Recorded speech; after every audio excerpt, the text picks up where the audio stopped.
Hey friends, if you wish to install and use the YouTube app on your Windows 11 computer, then please watch this video. I will guide you through the process.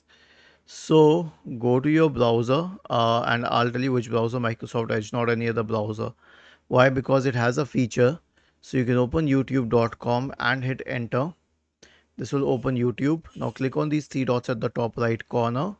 Select more tools and then select apps and then select install it as an app or open as an app if it's installed.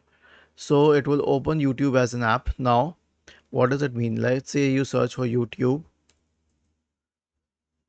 in the search bar, then you can open the YouTube application from here. Was this helpful? If yes, then please subscribe to the channel. If not, then let us know in the comment section of the video on how we could help you further. Thank you for watching this video and have a nice day.